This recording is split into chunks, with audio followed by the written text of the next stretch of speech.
I fully believe in the union's role in our society and the freedom for them to strike. But I also believe that that should be balanced with the right of ordinary working people to go about their lives free from significant disruption. And that's why we're going to bring forward new laws in common with countries like France, Italy, Spain and others. Prime Minister Rishi Sunak attempting to justify his anti-strike bill, which will rob millions of workers of their democratic right to withdraw their labour. The very workers who kept our country going during the pandemic, forced them to work against their will and allow them to be sacked if they refuse. Remember, these are our nurses, our teachers, our ambulance workers. Sunak says his bill is in common with countries like France, Italy, Spain. A claim he's repeated in Parliament many times. They're present in France, in Italy, in Spain, in other countries like France, Spain, Italy. He's also sent out members of his government to repeat it. A number of trade unions have said that this will affect their members' human rights. What do you say to that? Look, I don't think that's right. First of all, civilised European nations, France, Germany, Italy, Spain, they all have some form of minimum safety levels. Lots of other European countries have these, so when people say it's undemocratic, it is something that they have in France, they have in Italy, they have in Spain. But it's not true. Sunak wants nurses, teachers, ambulance workers sacked if they refuse to comply with his bill. That's not the case in France, Italy and Spain. So when the government tells you this, in common with countries like France, Italy, Spain, it's talking complete bollocks. And there are other material differences. In France, minimum service levels are agreed through negotiation with trade unions. But the government's minimum service bill will allow the business secretary to decide statutory minimum service levels without negotiation with trade unions.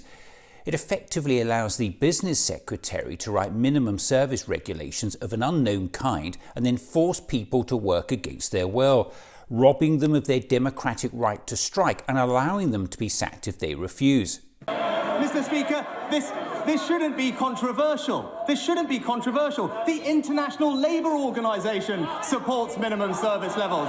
It's just more bollocks, and again Sunak's been sending out members of his government to repeat it. And the International Labour Organization, a UN body that the unions themselves sign up to, all say that there's nothing wrong with having minimum safety levels. This came as a surprise to the Director General of the ILO himself, who has denied the organisation backs the UK's tough new strike laws. I'm not aware of any bilateral discussion on this matter.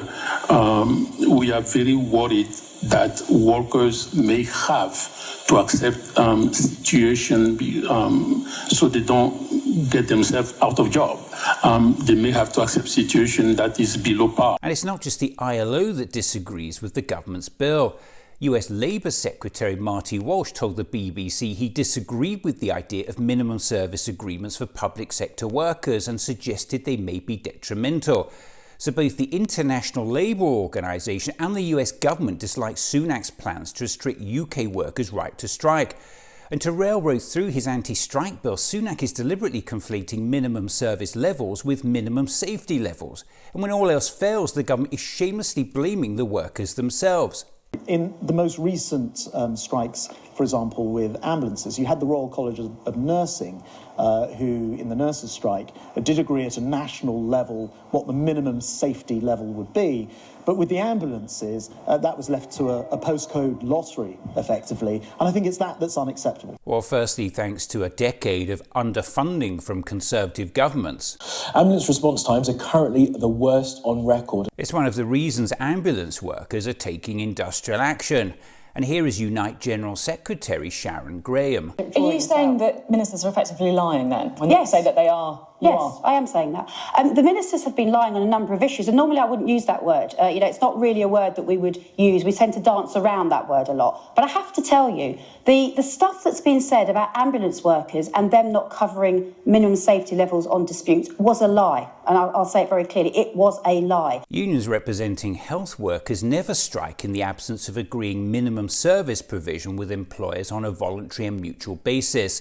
something which even the Levelling Up Secretary Michael Gove has admitted. I'm conscious that ambulance workers, nurses and others, when they do go on strike action, and I don't approve of it, I have to say, but they do take steps in order to ensure that they can look after the most urgent emergency cases. And here's paramedic Gary Blackburn speaking to Sky News. Unite have worked extremely hard with North West Ambulance Service, and Unite has worked with other ambulance trusts to ensure that we've got derogations in place. So we've had many meetings. We've got agreements for what category of patient will receive an ambulance. We've got a commitment that if there is a serious case, that members of the ambulance service on this picket line will leave to go straight to that job. So we do our very best to make sure that the public are not in danger. So if this legislation was just about public safety, it simply isn't needed. And who do we believe on this? The paramedics or a government that has repeatedly lied about practically everything? Here's Pat Cullen, General Secretary of the Royal College of Nursing. And that's what flies in the face of this further legislation that this government has decided to impose. Minimum staffing levels are not available for our patients or indeed our nurses on any day of the week.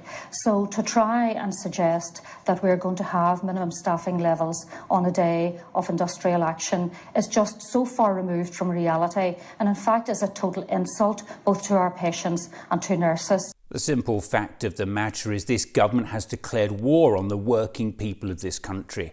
Just at the very moment workers are standing together and saying enough is enough, it wants to railroad through legislation to rob millions of their democratic right to strike, to force them to work against their will and allow them to be sacked if they refuse.